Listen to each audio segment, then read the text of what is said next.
নমস্কার। আজকে আমরা অত্যন্ত গুরুত্বপূর্ণ বিষয় নিয়ে আলোচনা করব। 2024 সালে বিশেষ কয়েকটি গুরুত্বপূর্ণ বিষয়কে মাথায় নিয়ে আলোচনা করব। মেষ রাশির 2024-এ বেশ কয়েকটি গুরুত্বপূর্ণ বিষয়, অর্থাৎ কেন 2024টি আপনার জন্য এতটা গুরুত্বপূর্ণ, এই বিষয় নিয়ে আলোচনা করব। যদি আপনি মেষ রাশির ব্যক্তি হন, তাহলে পরে অবশ্যই আপনার জেনে রাখা উচিত যে 2024 সালেতে কোথায় কোথায় আপনি অ্যাডভান্টেজ পাবেন আর কোথায় কোথায় আপনার সমস্যা আসতে পারে। প্রতিটা বিষয় আপনার জানা উচিত, তাই আপনাকে একটু ধৈর্য সহকারে অনুষ্ঠানটি সম্পূর্ণ দেখতে হবে। পাশেই দেখতে পাচ্ছেন একটি বোর্ড, আমি একটি ছবিতে আমি করে দিয়েছি, যে এখানে দেখতেই পাচ্ছেন যে মীন রাশির মধ্যে রাহু অবস্থান করছে, কন্যা রাশির মধ্যে কেতু, কুম্ভ রাশির মধ্যে শনি এবং বৃষ রাশির মধ্যে বৃহস্পতি অবস্থান করছে। আমরা জানি বৃহস্পতি মে মাস থেকে বৃষ রাশিতে প্রবেশ করেছে এবং কম বেশি সারা বছরই বৃহস্পতি কিন্তু এই বৃষ রাশির মধ্যে অবস্থান করবে। যদিও বা আমাদের হচ্ছে যে বৃষ রাশির মধ্যে বৃহস্পতি বক্রী হবে অক্টোবর মাস থেকে। অপরদিকে শনি কুম্ভ রাশির মধ্যে রয়েছে। কুম্ভ রাশির মধ্যে শনি এই মুহূর্তে কিন্তু পূর্ব ভাদ্রপদ নক্ষত্র নিয়ে রয়েছে। যদিও বা শনি কিন্তু জুন মাস থেকে প্রায় নভেম্বর মাস অবধি কিন্তু বক্রী হয়ে যাবে। আবার রাহু কেতু যথারীতি রাহু মীন রাশির মধ্যে এবং কেতু কন্যা রাশির মধ্যে এই সারা বছরটি থাকবে। এই চারটি বৃহৎ প্ল্যানেটকে নিয়ে আমরা আলোচনা করব, কারণ এরা দীর্ঘমেয়াদী ফল দেয়। যেহেতু বড় প্ল্যানেট দীর্ঘদিন ধরে একটি রাশির মধ্যে অবস্থান করে, এই কারণে এরা কিন্তু দীর্ঘমেয়াদী ফল দেয় এবং এর ফলে বহু মানুষের জীবনের মধ্যে বেশ কিছুটা পজিটিভ এবং বেশ কিছুটা নেগেটিভ ঘটনা ঘটে যায়। যদি আপনি মেষ রাশির ব্যক্তি হন, তাহলে পরে আপনার এই গোচরকে হয়তো আপনি অতটা বোঝেন না। অনেক সময় আপনি তো কমেন্ট বক্সে লিখে দেন যে আপনি তো অনেক ভালো ভালো কথা বলছেন, কিন্তু কিছুই তো এরকম দেখতে পাচ্ছি না, এরকম অনেক সময় লেখেন। কিন্তু আমি খুব সংক্ষেপে সহজ ভাষায় সরলভাবে আপনাকে বোঝাবো যে আপনার 2024টি কিছুটা ভালো কোন কোন জায়গাগুলো হতে পারে বা খারাপ কোন কোন জায়গাগুলো আসতে পারে, অর্থাৎ 2024টি কেন এতটা গুরুত্বপূর্ণ বছর সে বিষয় নিয়ে আমি আলোচনা করব। মন দিয়ে অনুষ্ঠানটিকে দেখুন। প্রথমে রাহু থেকে শুরু করি। দেখুন, আমরা দেখতে পাচ্ছি রাহু কিন্তু এই সময় মিনের ঘরে বসে রয়েছে। আপনিও দেখতে পাচ্ছেন, বোর্ডের মধ্যে ছবিটা লাগিয়ে দিয়েছে। রাহু এখন মীন রাশির মধ্যে অবস্থান করছে। তাহলে মীন রাশিটি হলো মেষ রাশির দ্বাদশ ঘর। তাহলে এই দ্বাদশ ঘরের মধ্যে রাহু অবস্থান করে আপনাদের খরচ কিন্তু বৃদ্ধি করতে পারে। আপনাদের বিদেশ যাত্রা হতে পারে বা দূর যাত্রা হতে পারে। যদি কেউ বিদেশে কাজবাজ করার মেন্টালিটি রেখে থাকে, তাহলে পরে আপনারা যোগাযোগ করতে পারেন। বিদেশে কর্মের সুযোগ সুবিধা বৃদ্ধি হয়ে যাবে। এছাড়াও কিন্তু চলে আসলাম। তাহলে যারা বিদেশে কর্ম করার ইচ্ছায় রয়েছে, তাদের বিদেশে কর্মযোগ প্রাপ্তি হয়ে যাবে এবং কিছু কিছু মেষ রাশির ক্ষেত্রে কিন্তু শারীরিক সমস্যা দেখতে পাওয়া যেতে পারে। বেশ কিছু মেষ রাশির ক্ষেত্রে পেটজনিত সমস্যায় তারা ভুগতে পারে, পেটের গ্যাসের প্রবলেম ইত্যাদি ইত্যাদি হতে পারে।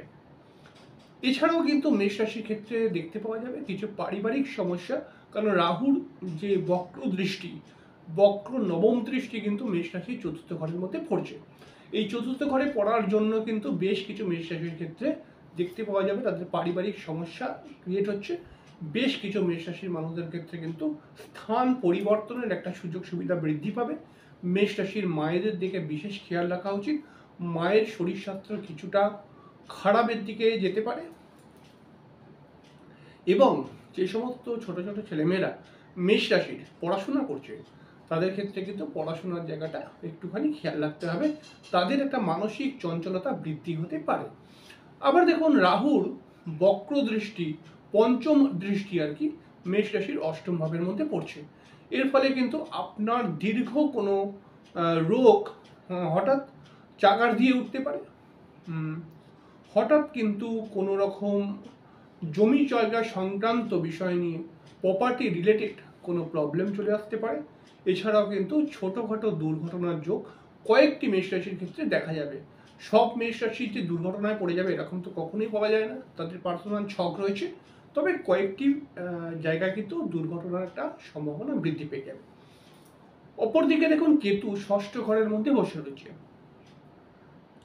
বেশ কিছু মেষ রাশির মানুষদের ক্ষেত্রে দেখতে পাওয়া যাবে যে তারা কিন্তু অকারণে শত্রুতার কবলে পড়তে পারে। কোনো শত্রু দ্বারা তন্ত্রক্রিয়ার মাধ্যমে ক্ষতিগ্রস্ত হতে পারে। বেশ কিছু মেষ রাশির ক্ষেত্রে দেখা যাবে যে তারা যতটা কম্পিটিটিভ এক্সামের ক্ষেত্রে রেজাল্ট করব মনে করেছিল ততটা রেজাল্ট করতে পারলো না। চাকরির ক্ষেত্রে বাধা, চাকরি পাওয়ার ক্ষেত্রে একটা বাধা কিন্তু ক্রিয়েট হয়ে যেতে পারে। কিন্তু এইটুখানি নয়, আরও গুরুত্বপূর্ণ বিষয় কিন্তু রয়েছে। যেমন ঠিক একাদশ ঘরের মধ্যে শনি থেকে কিন্তু মেষ রাশির মানুষদেরকে বেশ কিছুটা লাভ দেবে। তবে একটা হালকা অলসতা বোধ, একটা হালকা মাঝে মধ্যে গা হাত পা ব্যথার প্রবলেম, এটাও কিন্তু ক্রিয়েট হয়ে যেতে পারে আপনাদের ক্ষেত্রে। কিন্তু শনি কিন্তু তার সপ্তম দৃষ্টি দিয়ে আপনাদের রাশির ঠিক পঞ্চম স্থানকে দেখবে। এর ফলে কিন্তু আর্টস রিলেটেড যারা পড়াশোনা করছে তাদের ক্ষেত্রে শিক্ষা ভালো হওয়ার কথা। এছাড়াও কিন্তু পঞ্চম স্থানেতে মানে আপনার সন্তানকে নিয়ে চিন্তা বাড়তে পারে। শনির দৃষ্টি যখন পঞ্চম ঘরে যায় তখন আপনার স্পিরিচুয়ালিটি বা ভগবানের প্রতি ভক্তি শ্রদ্ধা বৃদ্ধি হয়ে যেতে পারে।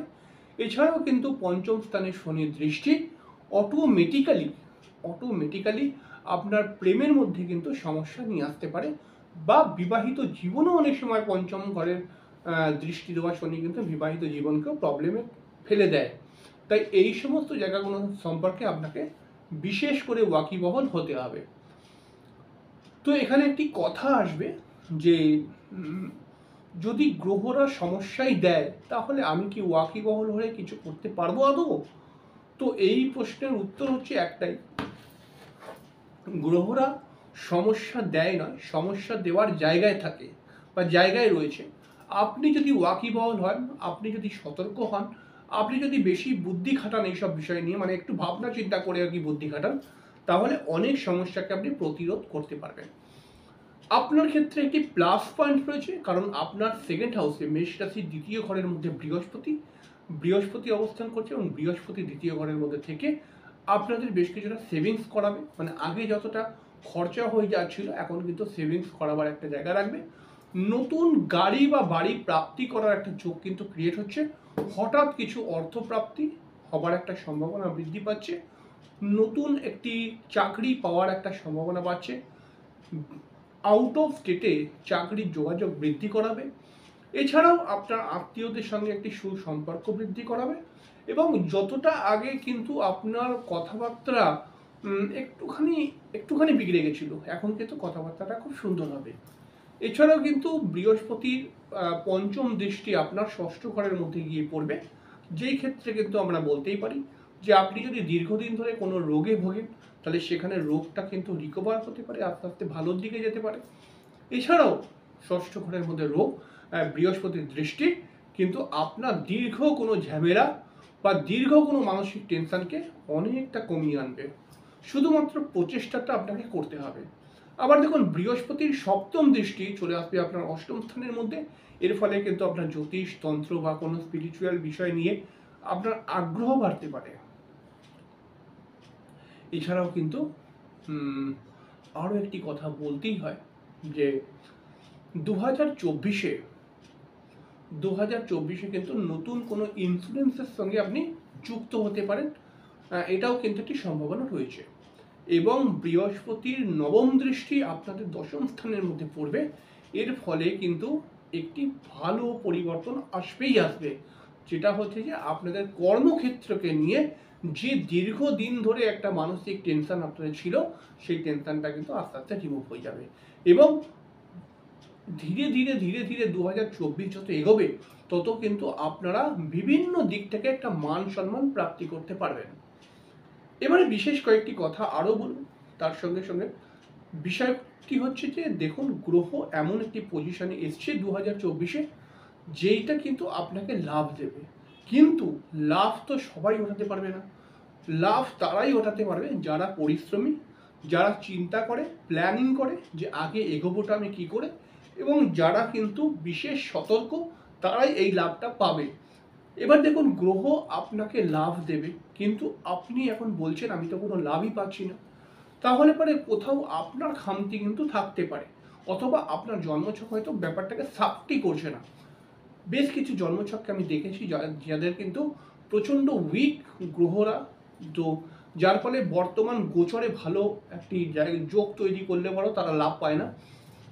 এই কারণে কিন্তু আপনার জন্মছকের কোনো বাধা বিপত্তি থাকলে সেটাকে সঠিক নিয়মে প্রতিকার করিয়ে আপনি যদি এগোন এবং নিজের পরিশ্রমটা যদি 100% দেন, তাহলে কিন্তু 2024 আপনার জন্য সত্যি একটি গুরুত্বপূর্ণ বছর হবে। কারণ এই 2024 আপনাকে অনেকটা এগিয়ে নিয়ে যেতে পারবে, অনেক মানুষের কাছে কিন্তু আপনাকে সম্মানীয় ব্যক্তি হিসেবে তুলে ধরতে পারবে, এবং বেশ কিছু জায়গায় দেখতে পাওয়া যাবে যে আপনাদের বিবাহিত জীবন বা আপনাদের কর্মজীবনের মধ্যে সমস্যা আসলেও আপনারা কিন্তু ঠিক রিকভার করে কিন্তু এগিয়ে যেতে পারবেন। তাই একটাই কথা বলবো যে আপনারা আস্থা হারাবেন না, আপনারা কিন্তু ভরসা রাখুন, আপনারা বিশ্বাস করুন যে 2024টা অবশ্যই আপনাদের কাছে একটি মহা গুরুত্বপূর্ণ বিষয় হতেই চলেছে, মহা গুরুত্বপূর্ণ বছর হতেই চলেছে, এবং এই বছর আপনাকে কিন্তু গ্রহরা লাভ দেবেই দেবে। তবে আপনাকে নিতে শিখতে হবে। যাই হোক, এখানেই শেষ করলাম। পরের দিন আবার একটি অনুষ্ঠান নিয়ে দেখা করব। ততক্ষণের জন্য নমস্কার, অনেক অনেক অনেক ভালো থাকবেন। শুভরাত্রি।